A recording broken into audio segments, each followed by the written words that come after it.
Over the last years, migration has become a controversial issue in the European Union. Not only refugees at the southern shore of Europe are restricted from entry, also for highly qualified migrants, the walls of Fortress Europe are often too high. Ida from Azerbaijan applied for a student visa to Brussels. There was no any Belgian embassy in our country, in Baku, so we were obliged to go to the Istanbul to apply there, to waste money, to waste time. Afterwards, I was wait for 2 months, and I get a rejection. On a second try, Ida managed to get a student visa to Brussels. She is now studying in the capital of Europe. At a conference organized by the student association AG in Cologne, Ida shared her ideas with students from all over Europe. Migration is definitely a huge issue in Europe today, and so we think that Europe as a whole should address it, and not the national states by themselves. In different workshops, the students discussed what a better EU migration policy could look like. The most important step for them was to try and feel into the situation of a migrant. In our workshop we have started by talking about or trying to put ourselves into the situation of refugees and try to find out why people leave their countries. However, not all Europeans are prepared to accept migrants into their communities.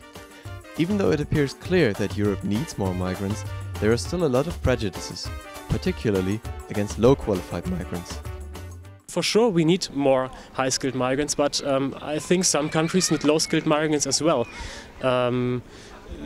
For example, Spain for a long time needed a lot of low-skilled migrants in the construction sector, in the industrial sector, in the agricultural sector. Sila Furtner is certain that these immigrants will integrate just as well as highly qualified migrants. I don't think that there is a difference between migrants, for example, from Turkey or from Morocco or from any African country. There are no differences in the mentality, I think, because everyone, every person, individual, is struggling for a better future, is struggling for wealth, for having a house, having a car, having a good job, and so on. This is the dream of everyone. When she finishes her studies, Ida would also like to find a job and to settle down in the European Union. What will be her chances? It will be really hard because now I stay with the residence permit and I get it from the student visa. And in the future, if I would like to stay and work in the European Union, I should have a residence, the work permit. I don't know what will happen, but I will struggle with this and I will go to the end. But I want to stay and I want to work here. Getting a work permit will become easier for third country nationals in the future.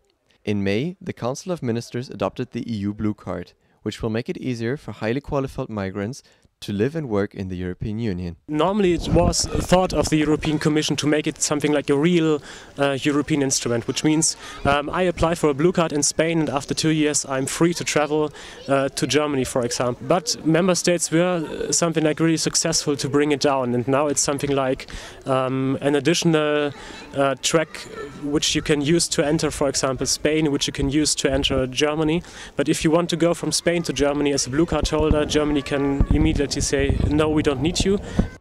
It remains to be seen whether the blue card will be effective and improve the conditions for those who seek to live and work in the European Union.